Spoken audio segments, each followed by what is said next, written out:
And already a technical difficulty. Hello. Hello, hi, everybody. Welcome to our no longer bi monthly Devstream. This is the Airborne preview update that we are going to be presenting to you today. And we have a ton of stuff to talk about.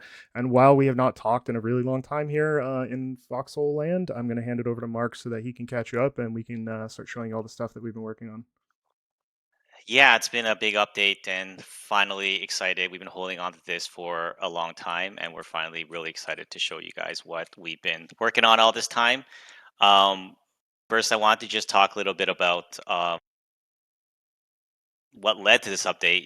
We for those that are new, we set out to build Foxhole almost 10 years now, just about getting around that mark. We set out to build this persistent online war where there's thousands of players working together, not just on the combat side, but for every aspect of the war, making items, running supply lines, every aspect of the war, we wanted it to be driven by players. And there was really just a few simple principles that we've stuck to over the years. We've always tried to prioritize the gameplay. We haven't been afraid to try new things or to take risks, even if sometimes we miss the mark on some of these things, which we have. We've always tried to just continue to work at it, to iterate, to improve upon. But we've never shied away from trying to tackle big new features that we felt were crucial to fulfill the vision of the game, which Airborne is one of those, as you'll hopefully see today. And what we're going to show you today represents just one of the bigger steps in the journey. It's been one of the hardest updates we've worked on up to this point, and after 63 updates. And yeah, there's a lot of parts of this. It's not only airborne, there's other things we have to show, and we're excited to show it. So, um, just wanted to show a brief update for, again, those that are new, join us over the last year. Here's just a summary of some of the updates we've done over the years. Um, it's all the art that we've done for it, and it's just nice to see it all in one place here. There's actually more updates than what's shown here, but we got to the point where we couldn't fit it all on one screen. So, but yeah, let's jump into the first part of the update here, which isn't planes, but it's something cool. So we'll start with this video.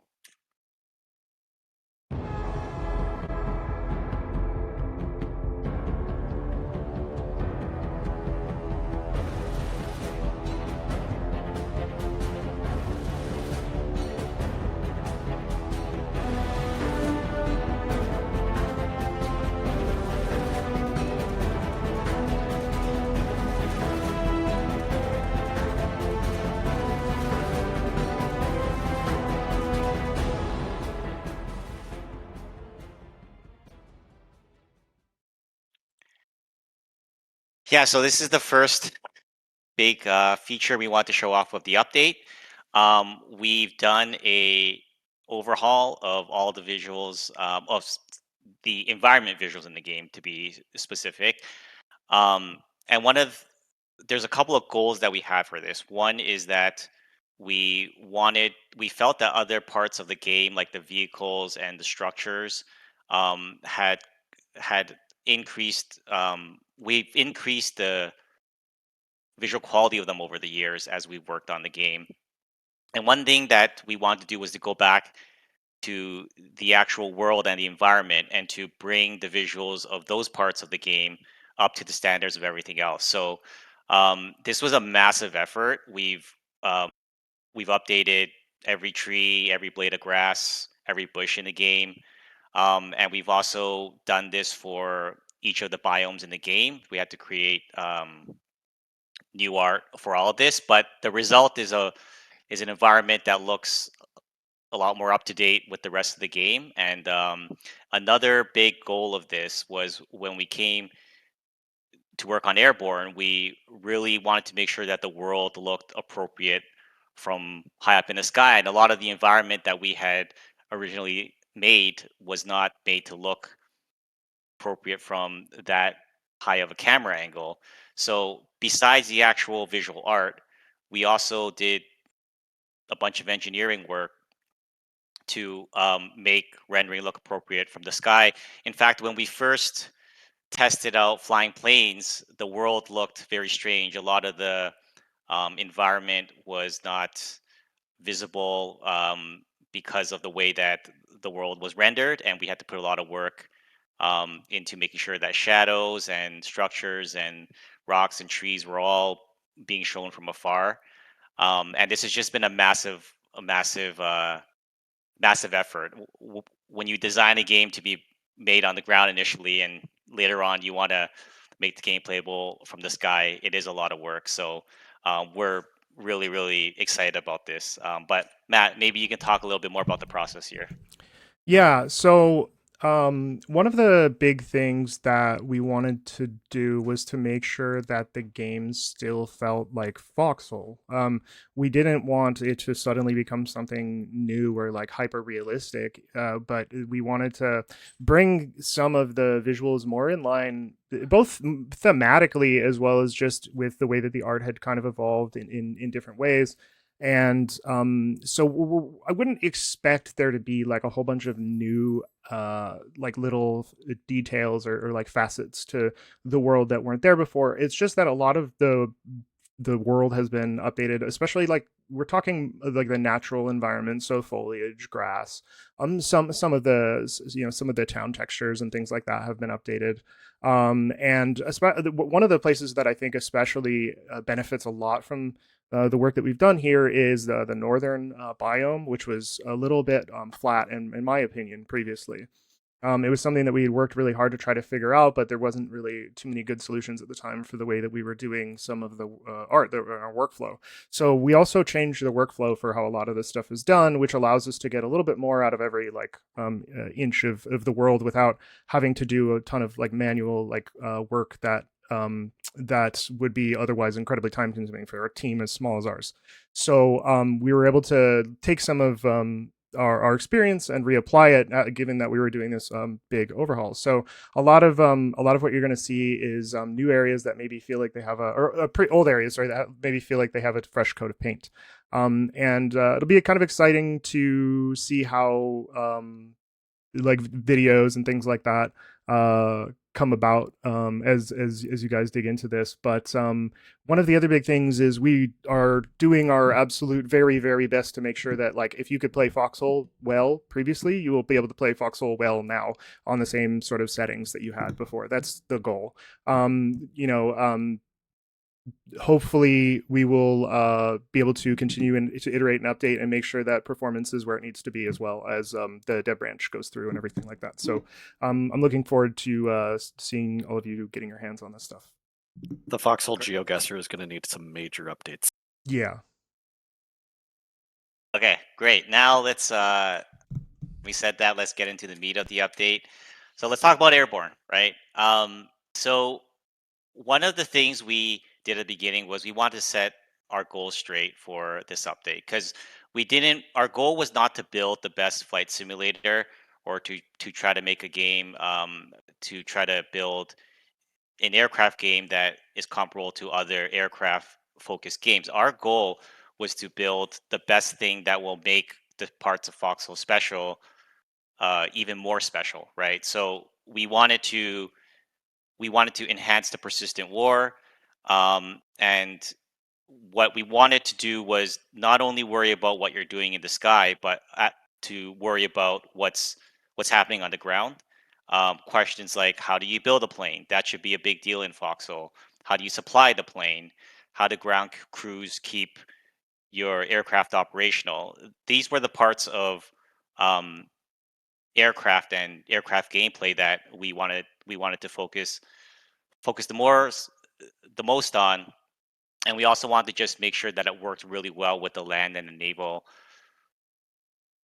warfare games as well. And finally, large scale player collaboration. We want to make sure that the big focus was on working together. If you're up in the skies, you could be most effective not by flying alone on your own trying to be a hero, but to work together with your crew on the ground.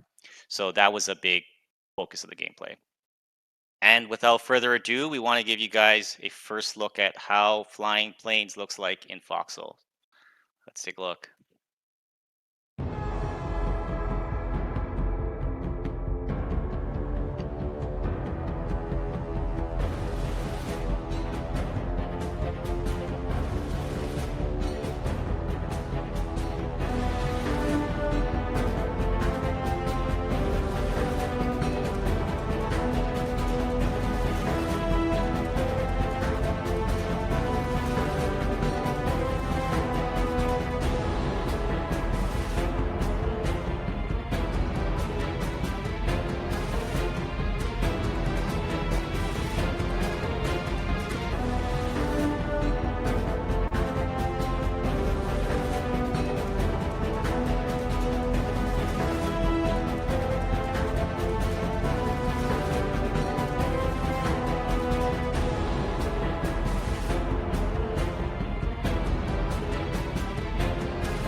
All right, that's how aircraft are going to work in Foxhole. So let's just talk about some of the basics first. Um, Aircraft are fully controlled by players. It kind of goes without saying. There's different types of aircraft. There's fighters. There's bombers. There's scout planes. Other types of planes. And one of the things that we've done is we've chosen a level of simulation here for the planes that's designed to feel similar to other parts of the game. So we weren't trying to make an accurate flight simulator. We wanted to make it feel like it's in the same style of the infantry gameplay, of the vehicle gameplay, and the naval gameplay that we already had. But one thing that is um, a slight difference is that a high level of skill, more so than other parts of the game, more skill is required in to fly. Um, there is failure in flying. When you take off and land, these are things that you have to practice to try to get right. It's not something that you can necessarily get right on the first try. And that's in part because the flight model was made to feel physically based. As parts of your aircraft are wrecked, or the physics model will react to that, and the plane becomes harder to fly. So that's all to say that the flying experience is going to be a step up from driving a boat or driving a tank in the game. And to that end, crashing is a part of the game as well. And there is an eject function as well. You can eject from your plane if you're equipped with a parachute, which we'll talk a little bit more about later. Then you can survive the crash. Finally, aircraft can cross the region borders similar to the land vehicles. And to get a little bit more into user interface, talking about aircraft being a bit more skill based, more information was required for the player on the HUD. So this is what the aircraft HUD looks like in game. And to go over a couple of these things here, the VSI and the heading are there useful to help players find to locate airfields and to land. And then the altitude and the ground instruments are there to help you do a pair drop, or if you're doing a bombing run. That's information that it is critical for that. And also there's a landing gear indicator, to because that's a big part of taking off and landing. And then finally the altitude indicator here just helps. It's an indicator that is on not only your plane but on the planes around you. And then the next thing I want to talk about is uniforms. So pilot uniforms are required to fly most planes in the game. And one thing to note is that the uniforms themselves are valuable. And the other thing, moreover, to state, which we'll get into more later, is that the planes themselves are extremely valuable resources, and the uniforms and the pilot themselves is considered a part of that value. So when you're flying up there, you would want to prefer to salvage your plane as opposed to crashing it, and that's both because of the plane and the pilot uniform. But I do want to note that there are some planes in the game, specifically the scout plane, that it doesn't require a pilot uniform, and therefore it's more accessible to more players. So not everyone is going to have to engage with this high value planes. Everyone's going to get a chance to fly. And to jump ahead here to the roles, so there's, like Foxhole fashion, there's different roles that players can take on. Obviously, there's the pilots, there's the gunners, and that works very similar to how it works in other vehicles. There's other roles here, like the bomber role. You're there to manage the bay doors and to drop the bombs. And there's also a co-pilot role on planes like the Paratrooper plane that's responsible for opening the ramp for a paradrop. And then there's also other roles here, like managing the air brake on some planes like the dive bomber. Moving on to air-to-air combat for a moment here. So fighters can intercept and engage bombers, paratrooper planes, and other aircraft. And those aircraft themselves can fight back the fighters. And one thing I do want to talk about here is the damage models on the planes. So let me just orient this here. So the the damage model is a big part of the gameplay. Aircraft consist of different parts: wings, tails, and engines, and these parts can be wrecked or totaled. And as that happens, as damage is taken, the function of the aircraft will start to fail in different ways. The aircraft is going to be harder to fly, and the physics are going to react to it, right? So if your wing is torn off, you will start to struggle. If your tail is torn off, you will start to struggle even more, and you probably won't be able to fly the plane anymore. But as mentioned about the value of the plane, um, you will want to land your plane at that point and try to salvage it as opposed to crashing. So a big part of the game is trying to manage when it's time to return to your airfield and to try to fix your plane as opposed to losing it out there. And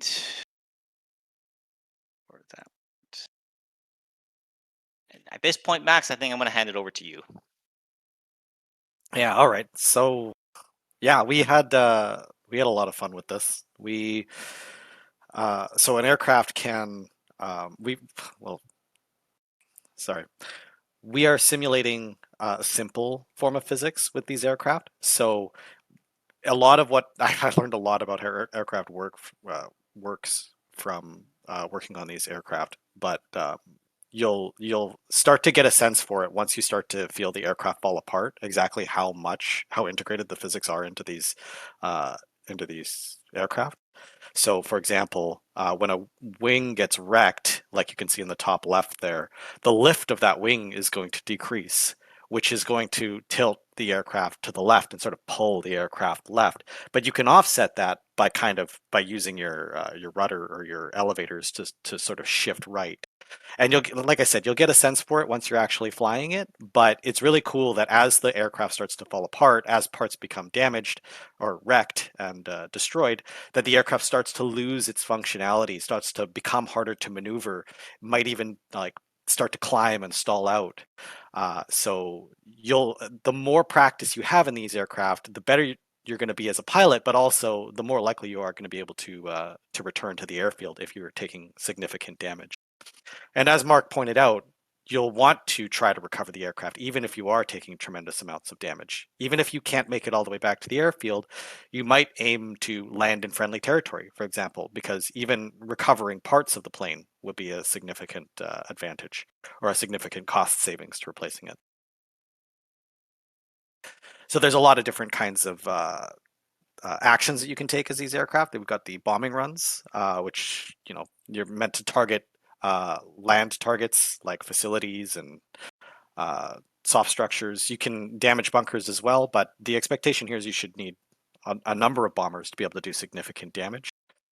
We have dive bombers, which will be able to target land and sea vehicles. They'll have bonuses to subsystem disable chances. Torpedo planes, which obviously target ships. We got some really cool mechanics with that as well, which we'll get into later. And strafing runs. So the fighters will be able to target, like, they're predominantly meant for targeting logistics and disrupting like ground-based, like back behind the lines efforts, but you can also strafe frontline targets. But fighters have other roles as well, like protecting against bombing runs and shooting down scout planes. All right, let's take a look at anti-air.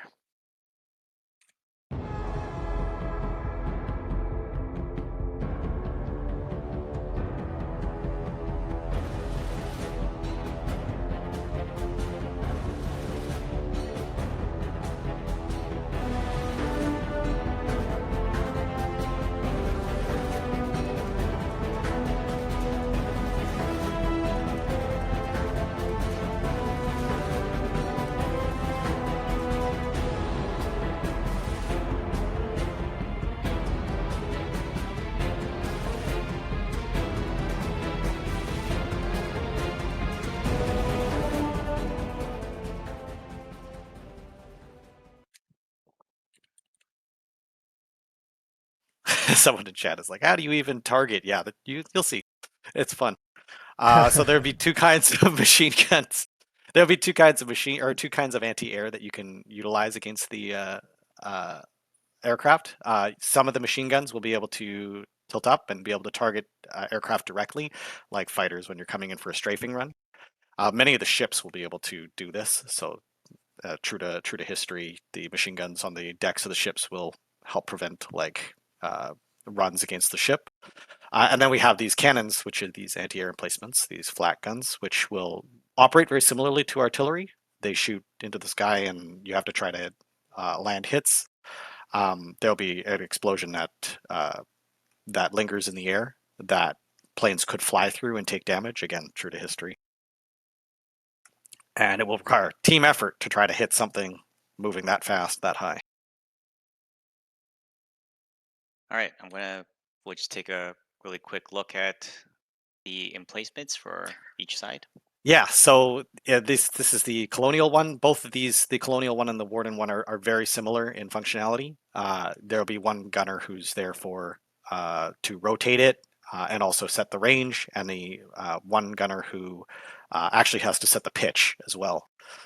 So it's not done automatically. You have to figure out the pitch for the gun that needs to point up, and then try to figure that out or figure out the pitch needed to get the elevation you want to hit the aircraft in the sky.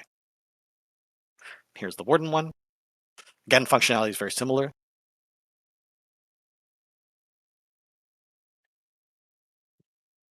Cool. So how do you spot them coming? How do you know when to get on the AA guns? Well, we've got a couple of forms of air intelligence. We've actually split intel between land and air, so you can't see both at the same time. You'll want to see. So you'll have to set up specific structures for detecting aircraft, and then you'll have to utilize them for alerting your team that there's an air operation underway. So this is the radar structure. This is a new large structure, which has two functions. One is the detection of air intel, similar to like a watchtower, but for detecting aircraft. It has a very large cone that you can rotate, so you can point it in the direction that you want it to face for detecting aircraft. It also has a seat that will be useful for the aforementioned pitch, trying to figure out the range, the distance for artillery batteries to target aircraft. So you'll want to place your AA batteries near these structures to maximize your effectiveness. Right. Now let's talk about aircraft logistics with this video coming up.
There's a lot of questions in chat. I just want to remind you guys, we will do Reddit QA later, so don't worry about it. As Mark said for earlier on, the emphasis that we really wanted, we didn't want to lose focus of what Foxhole really is. This Foxhole is a game that takes place on the ground. It's a logistics game. It's an infantry game. It's a tank game, a naval game. Everything that happens on the ground should be as important as everything new that we're adding here. So Airborne, as much as it is the center of this update, we also wanted to make sure that we brought it back down to earth. What is it that you need to do to get aircraft running? What do you need to do to keep it maintained? A lot of our effort, like we said in the dev blog back in December, is supposed to be focused on the ground crews. It's well and good that it takes a lot of skill to be a pilot in the air, but you have to. But what good is a pilot without the team that's dedicated to keeping their aircraft in tip-top shape? So toward that end, we have airfields. These are placed throughout the world. These are world structures. But they are not the only places where you can take off some aircraft. So the airfields will be required for specific air operations. It will consist of three main structures: the runway itself, which has two tiers for smaller, tier 1 for smaller aircraft, tier 2 for larger. It's got a hangar for building the smaller aircraft, like the scout planes, and it's got an aircraft depot for storing the planes and constructing them and bringing stuff in. And it sort of acts as the central logistical point for that airfield. Think of it kind of like a seaport, but for aircraft. So how we build the aircraft. So this is where a lot of the teamwork comes in. So just like with large ships, how it requires a whole team to operate, not just people manning the guns, but people maintaining the ship itself. There will need to be a team of people who are keeping your aircraft running. And furthermore, they need to be out in the open. We really wanted it to be not some like UI thing. We wanted it to be all out in the open. You could see people walking around on the airfield, putting stuff together. So you'll build the airframe, which is constructed at the large assembly station. You'll bring that to the depot, which creates this, you can see in the background image, this kind of like airframe that's sort of missing all of its parts. Then you'll construct the parts, bring them over on trailers and small trains, and then submit them to the aircraft to put it together. There'll be many different kinds of parts that you need to for different kinds of aircraft, and then you'll need to produce the ammunition at factories and at the ammunition factories. An important note is that even a lot of this sounds really complicated, and it's meant to be a team effort, but there is a small aircraft, that scout plane, that you can build without doing any of this. That doesn't need any facilities or anything. So smaller groups of players can choose to operate smaller aircraft, which will have less complexity. But even solo players can get a taste of flight by playing in the scout plane without dealing with any of this stuff. So here's a screenshot of here's screenshots of generally what this will look like. You'll need to refuel your aircraft, which will be a huge part of aircraft. Having airfields that are close to the front will allow you to refuel them and get more flight time and give you an advantage in dogfights or in operational range. You'll need to assemble them together as a team. This can take time, and disassemble as well for repairing. When aircraft takes damage, it's a process to get those parts repaired. You'll need to take them off. You'll need to repair the underlying core structure, and you'll need to rearm them as well. You'll have to bring in the ammunition necessary. Some of them are large items, some of them are not. And yeah, it should be. Our expectation is that over time, there will be a whole host of people on the ground. Air traffic controllers, even repair crew directors, people needed to keep flights of aircraft in the sky. Awesome. And I think we're about on schedule, Max, for this next part, which I'm personally pretty excited about. So let's get to it.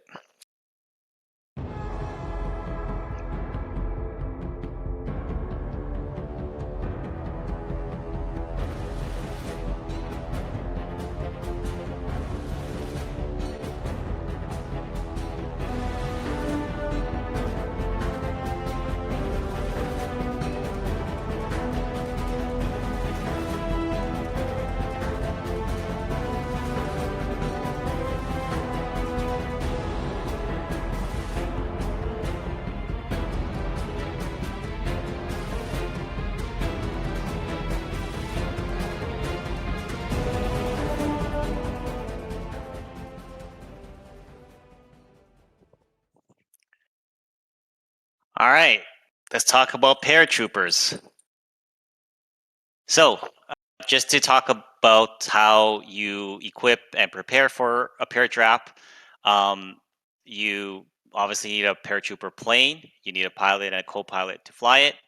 And if you want to suit up, you need a uniform and a paratrooper backpack, which obviously contains the paratrooper. I mean, the parachute. And everybody walks onto the ramp, and they load up onto the paratrooper plane, and the pilot flies it to the target location. The co-pilot will open the ramp. And to actually paradrop, it doesn't take much. You just walk off the ramp and your parachute will automatically open. And then that's essentially how it works if you want to drop behind enemy lines. One important feature here is that once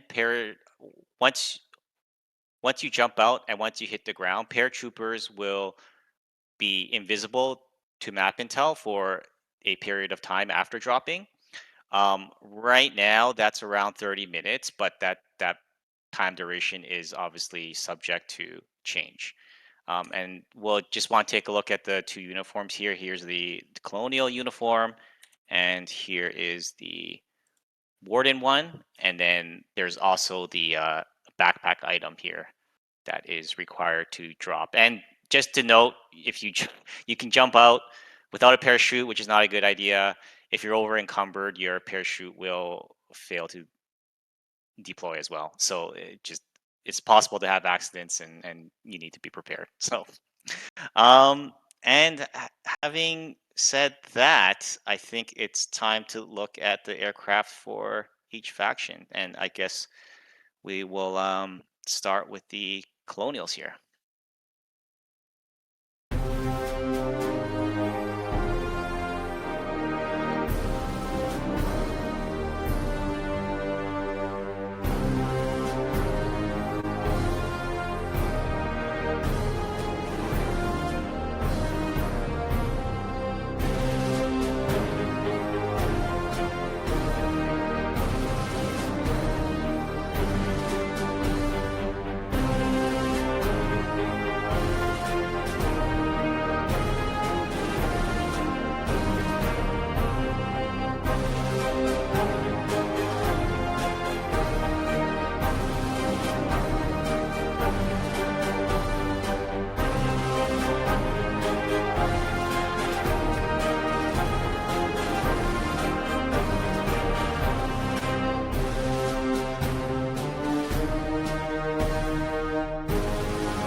All right.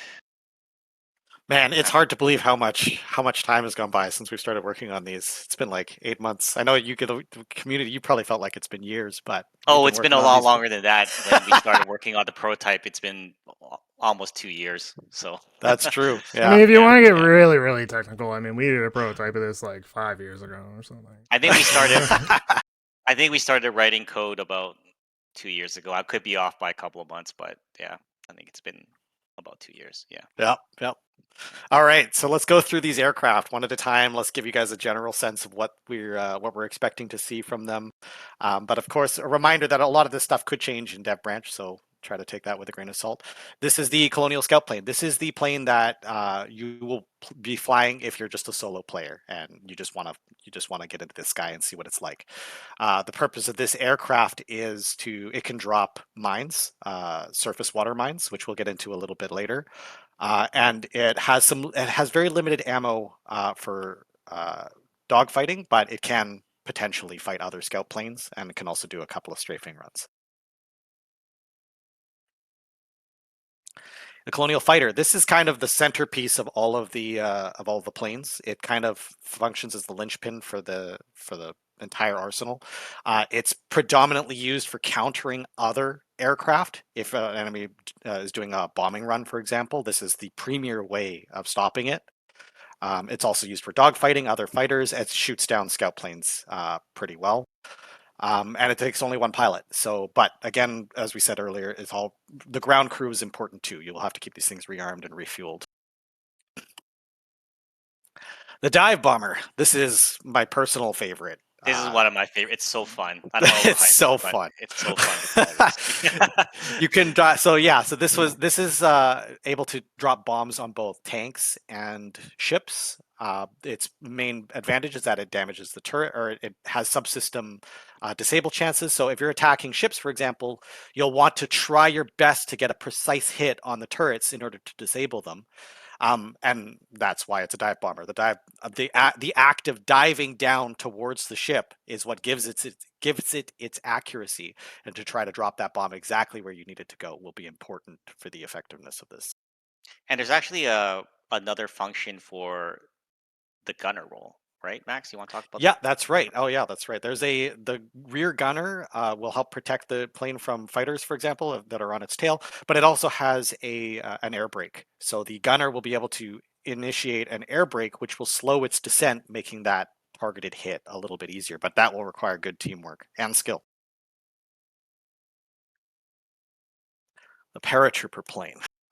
So yeah, as Mark said, you'll be able to launch air operations and drop partisans behind enemy lines. They'll be invisible to intel for about 30 minutes, again, subject to change for balance. I want to just state that, like, for the longest time, partisans have been struggling in our game. They've just Logistics is such a core part of our game. We had to be very careful not to disrupt their experience too much. And this paratrooper plane is kind of our opportunity to go back to some of that original partisan experience.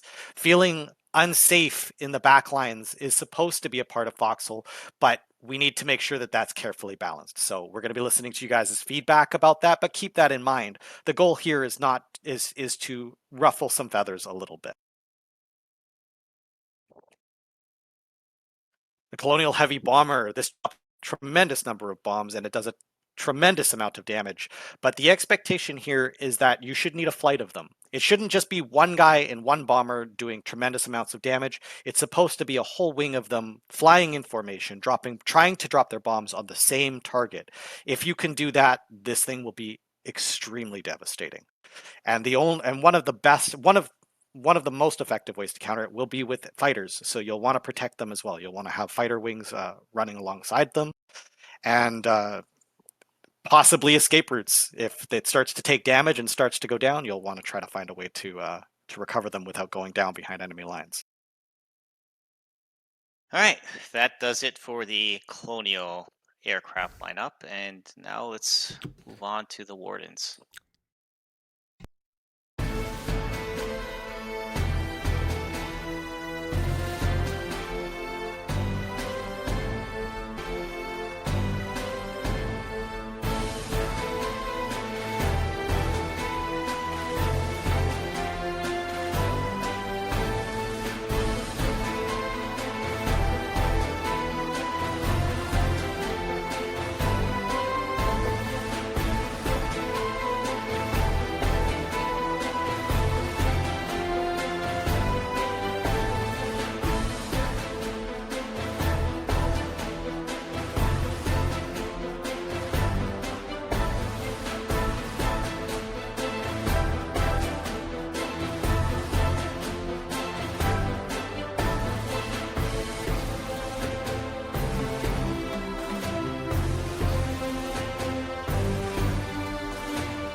Cool.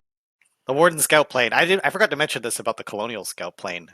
They both float on water, as you can see from the videos, which will be important later. Again, we'll talk more about it later. Similar to the Colonial Scout plane, this one, or recon plane, this Warden recon plane drops a mini torpedo. So again, useful over water, meant to counter small ships.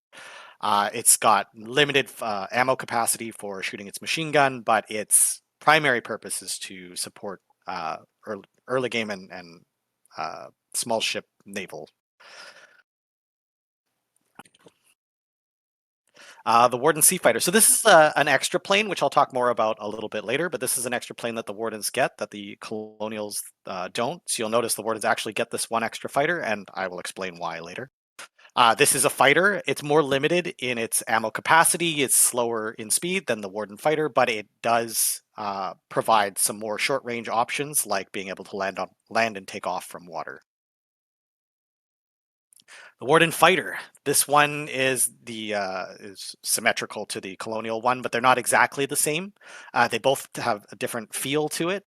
But this one has a 14.5 millimeter cannon, which is actually the AT rifle ammo, the 20 millimeter that you guys are used to. We just changed we're changing the name because 20 millimeter was a little ridiculous that people were walking around with that. So it's got the secondary armament is an AT rifle that will allow it to target lighter vehicles like armored cars on the ground, as well as strafing targets.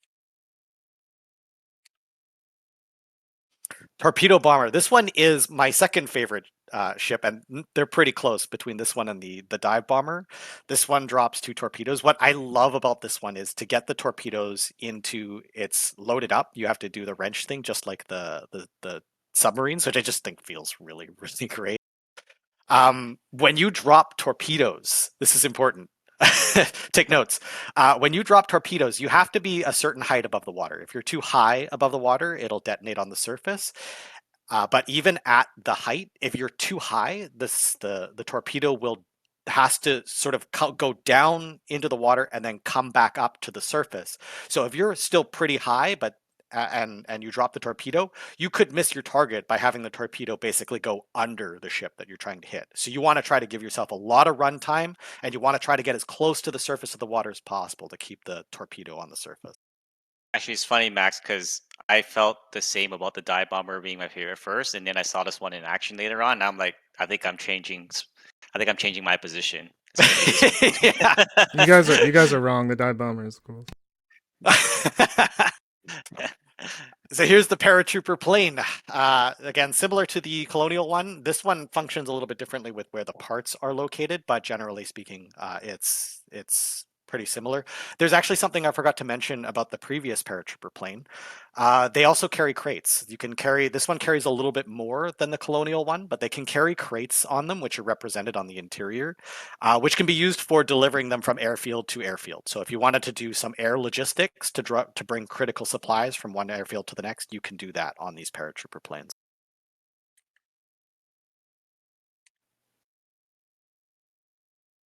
And the light bomber. It says light bomber, but they're pretty similar. I think it has a slightly lower bomb drop rate, but its maneuverability is better. But they're pretty similar, so I wouldn't worry too much about that. This one has 2 machine guns, one on the rear and one on the top. It does not have one on the front. All right, it's time to talk about the next big feature of the Airborne update, which we'll start up with a video here.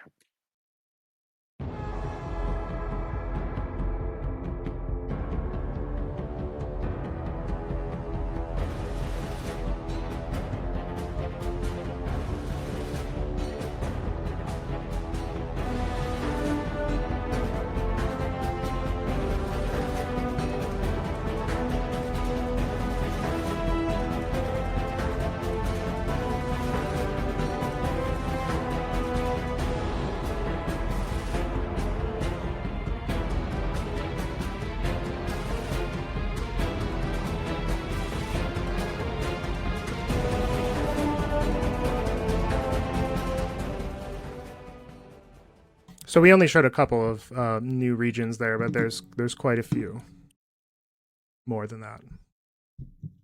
Yes, 10 in fact, but more than that technically because we had to alter some of the existing maps a little bit. Yeah, there's a lot more changes to the world than just adding 10 new map regions. But why don't you talk about a little bit of our motivation for adding these new regions, Max? Yeah, sure. So we really liked the symmetrical view of the world, but it was we had to add some more maps because something we were feeling was that the naval gameplay was getting somewhat suffocated. Like there wasn't enough space to really maneuver. We watched a bunch of you guys' really great YouTube videos talking about the naval battles, and they tended to happen across 2 regions, even 3 regions, even, which is super awesome. But like that's the whole ocean. We needed more space if we're going to add aircraft to it, which could cross 1 or 2 regions or more, right? So we had to somehow add space, but we didn't want to take away from the land game. So we felt like we had no choice. We had to expand out. We had to create more playable ocean space so that you guys could have battles that didn't play out the same way every time.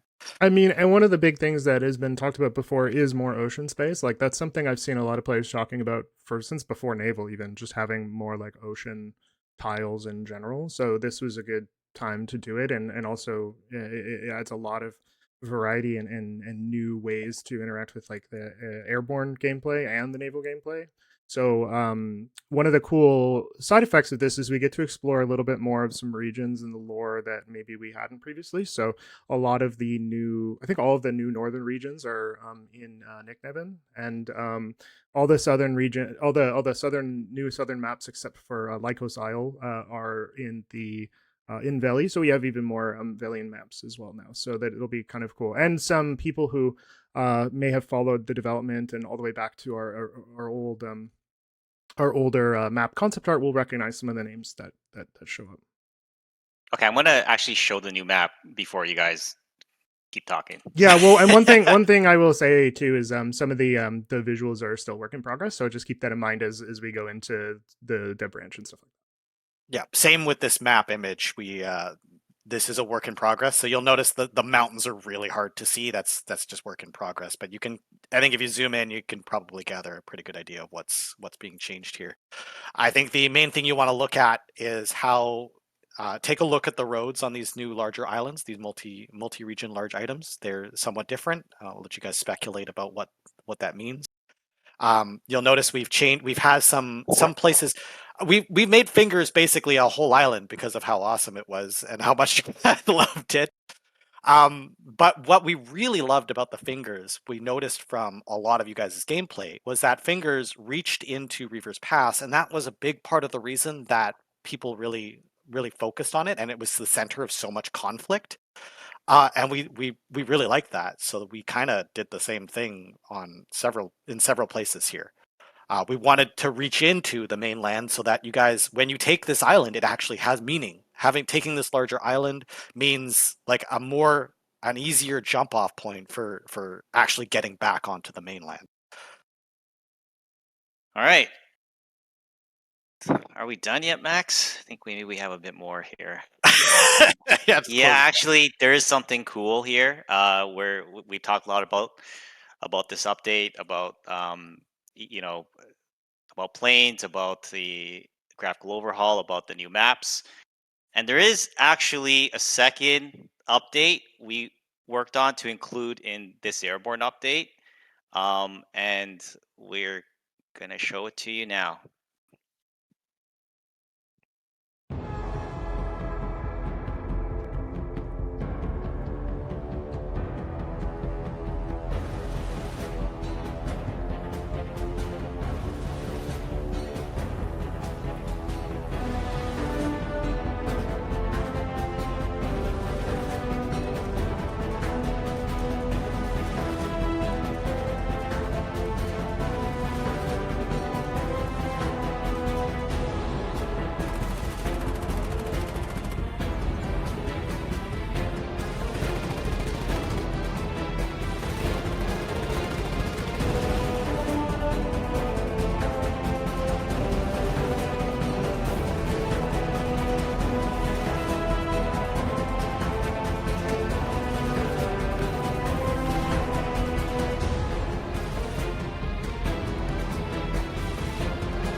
All right, Naval Warfare Part 2, Max? It just keeps going. No, this is not really Naval Warfare Part 2. This is, let's... And that's not all, though. But anyway, that's just a teaser. We would love to come back to naval warfare, but this is not that. So this is what we really wanted to expand on was the early war naval gameplay specifically. A lot of you guys, we watched some of the early game naval gameplay, and it was lacking. We saw barges with HE grenades. Basically, that was the You don't like the culmination. barge of battles, Max? No, I really hated the barge battles for so long. So now we wanted to expand on this. We wanted to give we wanted there to be an actual game in the Navy in the early start of the game. We wanted to give more accessible naval options. Like these were the smaller groups of players don't want to build a giant destroyer to get into the naval game. They want more than just the gunboat. So this is for them. And we wanted to give the scout planes a dedicated combat function because we don't want scout planes to really stifle the infantry gameplay in the early game, like over land. So we wanted to really emphasize a purpose and a combat role that wasn't going to just be that wasn't just going to kill infantry and do strafing runs. So these guys, that's why they got the surface mine and the mini torpedo. Their main role is in this early war naval game. So we've got a new kind of mine, which is a surface mine, which is used for countering small ships. We've got an underwater mine, which you guys have seen, but now you can place it on the surface. But this mine is what's used for countering larger ships or large ships. And all these mines can be placed as splines now and maintained as structures. So you don't just place them down and they last for 2 days. They have to be maintained with maintenance supplies, and they can be destroyed with damage. So they're an actual structure now. The role of scout planes is to interdict logistics and to help scout for these minefields. Ships. We have a lot of different ships, as you saw in the video, that have different specific roles, like anti-air, anti-ship, and shore bombardment. And we added a new light freighter, which is meant to deliver crates directly from one seaport to another seaport in smaller amounts. It can also deliver crates directly from a seaport to a storage ship, which is the bluefin, which you can use to support your naval landings. Right. So here's the mine boat. This was really cool. The work that was done on this is exemplary, and it was we used some of the stuff that comes from the construction equipment. So there's a really cool animation where the mines sort of drop off the back and then get submitted to the build site. But we'll let you guys sort of give that a shot. It's got a machine gun on the back, which can help protect it against scout planes. The light freighter I explained a little bit earlier. It represents the crates themselves are represented on the deck of the ship. So if you're attacking a light freighter, you actually know if it's full. That's really cool. There's a lot of those memes of like, oh, my bluefin was empty, but now this one there's no denying if you killed something with value.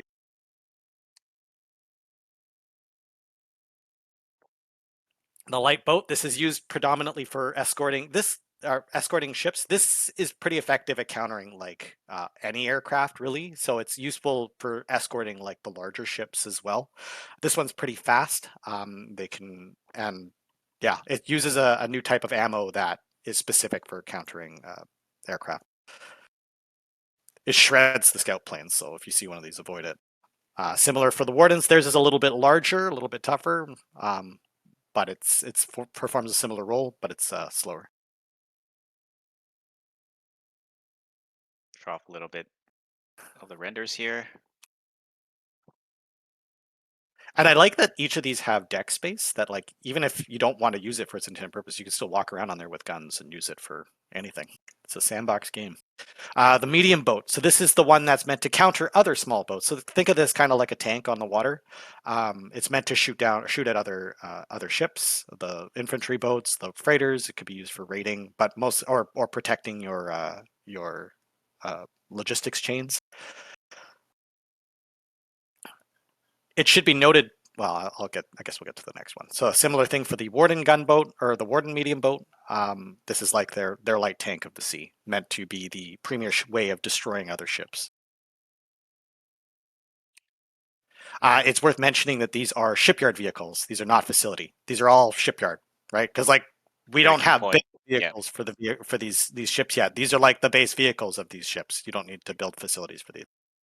Yeah, it's accurate to say, Max, that one of the driving forces of this is just to just allow more players to participate in the naval game. Yep. Yeah. And they're not even. I could be. Maybe I'll just save that then. I'm not actually completely sure, but it's meant to be accessible for everybody. Yeah. And the siege boat. So there's a bombardment. There's a way to bombard the shore with these things. These are all early game vehicles, I should note. These are like very early game. Think like the first couple days of the war, you'll be able to run these. So they have these bunker busters early war. They are extremely powerful for busting things open near the shoreline. And that's intended so that you guys can still potentially perform naval landings early on in the game, but they're limited to the sea. And remember, there are sea mines. So even though there's quite a powerful shore bombardment weapon now, remember there's also ways to protect against these sort of things.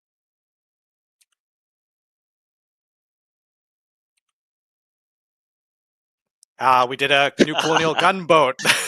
What's different about this one, Max? It has an interior space, which nobody asked for. There has been an ongoing complaint that the Warden gunboat is just superior in every way, and one of the main criticisms was that it has this interior space where players can be protected. So we tried our best to alter it in days past, and you'll notice that we still use it in the shore bombardment ship. So we've just changed its role to something new, and instead, in place, we've given you this brand new Colonial gunboat. So they should be way more symmetrical: the Colonial gunboat and the Warden gunboat. And these gunboats, the gunboats are important. They are still the only way for small ships to attack large ships. All of these other ships, they're not going to be effective at killing large ships. The large ships are still, when you see them, they still should dominate the seas. And here's the Warden siege boat. This is the Warden equivalent of the shore bombardment one. Again, remember, this is early war. They will be powerful, but there are mines now to mitigate against them. It's cool that you can actually see the mines on the deck. It's not shown in this render, but that little pallet there, you can put the shells down. You actually have to walk them to the gun, which is really neat for a small ship.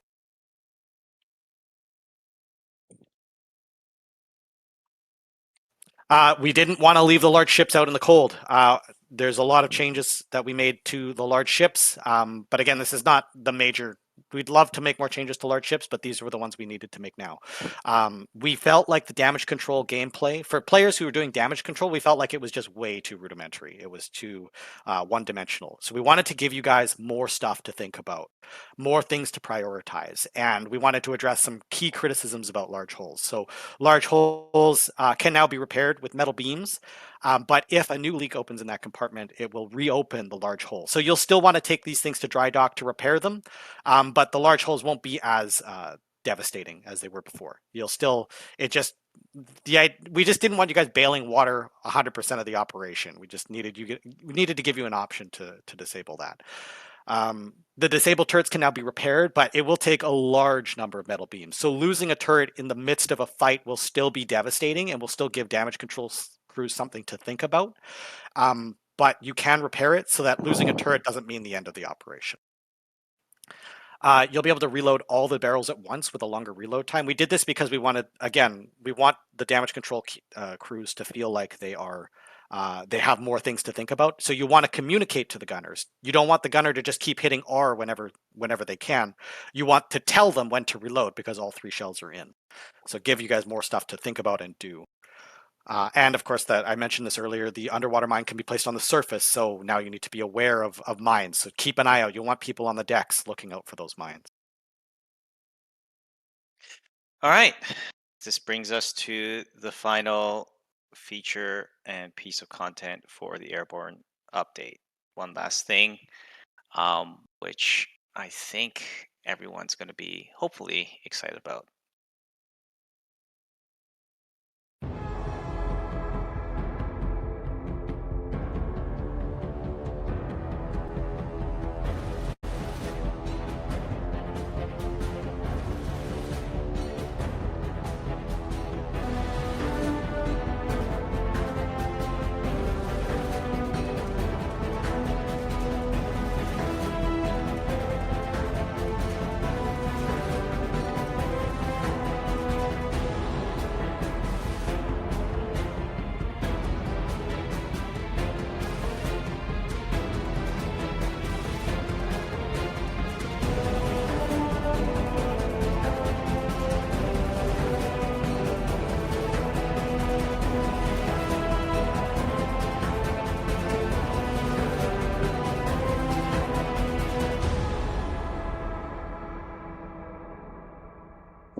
Yes.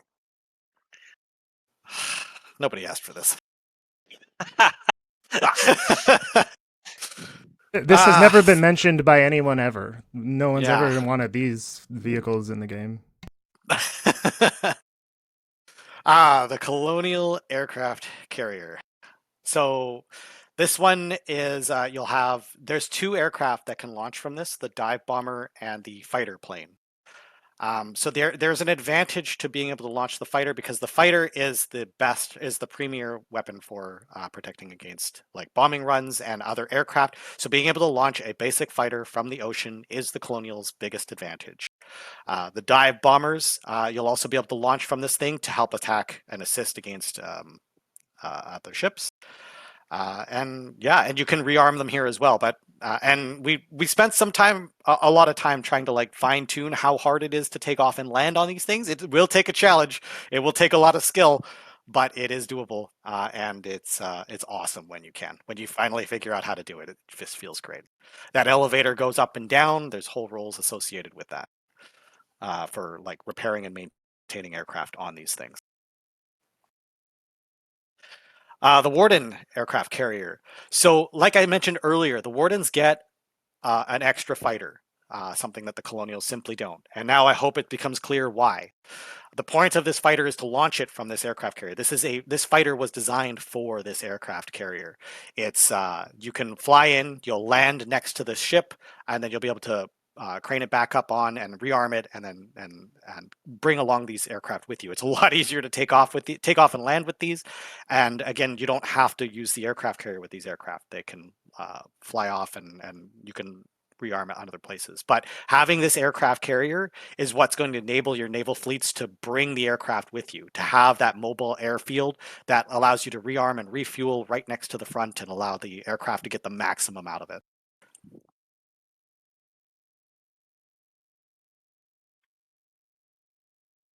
And brings us to the release date. So, Airborne's going to be arriving on February the 9th. So look out for that date. And there's something else to talk about. So we've been working on Foxhole for a long time. And to celebrate the 10 years of Foxhole development, we're going to be launching a special edition of the game on Steam.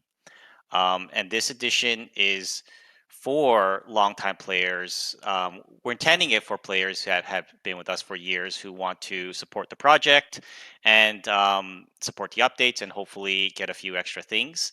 And we'll talk about those extra things. One of them, there's going to be a art book, and this is really cool. It's going to be hundreds of pages of concept art from the history of the game over the 10 years. And there's going to be lore and development notes included as a part of this. And the next thing is there's going to be a soundtrack that includes all the music from the game. And just to note, all the music is done by our local composer, Ram DePrisco, that is local to Toronto, which we're based out of. And he's been working with us for the 10 years making music for all the way from the first trailer we launched to the updates throughout the year, and the Inferno update, new tracks were added, and we've just even up till last year or a year and a half ago, we added some new tracks. So all that's all included in one place here.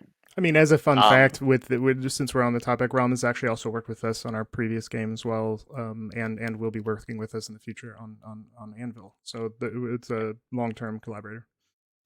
Yeah, and we're also going to be including some new exclusive illustrations that are focused on the lore side of Foxhole. These are really cool. The concept art team has worked really hard on this, and I some of these illustrations are just really amazing. I've just been completely blown away, and we're just really excited that we're going to be able to give this to you guys in wallpaper form for your phone and your desktop. And there's two in-game things, and these are again in theme with Foxhole's development history. First is you're going to be able to change your UI to be themed like prior updates. So this includes entrenchment, arms race, Winter Army, Inferno, and basically all the major update themes are going to be included here. You can switch in the UI, you can randomize it, and it's just a cool thing to be able to change your background in game. And finally, there's going to be a supporter badge to show that you have been a supporter of the game.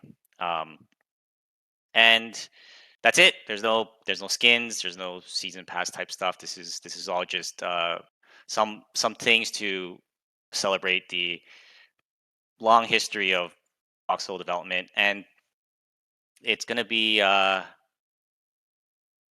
coming on February 9th, but the page should be coming up now or soon on Steam, and you can go there and add it to your wish list, so you can be notified to get it on launch day.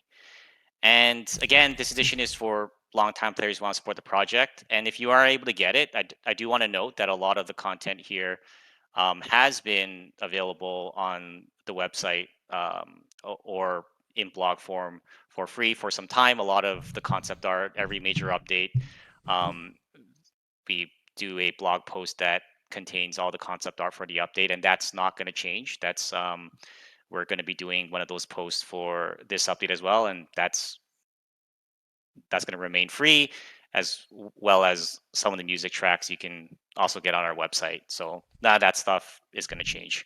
There will probably be a lot of new insights and look into the development that I don't know that we've talked about before, or concepts that maybe didn't hit. Yeah, there are new things that are part of this, but just wanted to clarify that we're not going to be taking away anything or doing less. Yeah. So that's basically it. And let's see what we have. Oh yeah, so just to talk about the schedule, couple of things happening in the next couple of weeks. First, the Airborne gameplay trailer, official trailer, voiced by Jeffrey Jennings from Press Corps, who has once again, we're very grateful that they've helped us with the trailer, voiced by them, and that's something that will be dropping, I think, any moment, and hopefully we can get that into chat, because it's an amazing well, I think the voiceover is amazing. I like the trailer too, but the voiceover always just sort of elevates these trailers so much. So, and after this stream, there's going to be a Q&A on the Foxhole Reddit. January 20th, Dev Branch opens the pre-patch war. And we're also going to be doing a concept art dev blog post. And the date's February 5th there. That may change depending on our schedule. I didn't mark that as a tentative thing, but that will be coming one way or another. And like I said, we're going to continue to post our concept art on our blog. And then finally, February 9th is the launch day. And then the one thing that we do want to stress is that we do have new updates coming in 2026. This is there is actually some content and features that we initially wanted to do for the Airborne update, but we couldn't. But that's starting to shape up into some content and feature that is going to be coming through 2026. And I think that is about it. So yeah, again, this is the end of the stream, but everybody encourage you to go over and watch the Airborne trailer, as it's cool. And that's it, Matt. All right. Thank you, everybody. And the Dev Branch will be launching in parts soon. And so we'd love to get your feedback on all of the features that we will be sharing with the Dev Branch, so that we can make sure that your voices are also heard on all of that stuff. And I haven't had to say this in a while, so it's I gotta like loosen up a little bit before I kind of like, get into Stretch. it. You know? Crack your neck. Yeah, you just gotta. But as always, stay foxy. See you next time.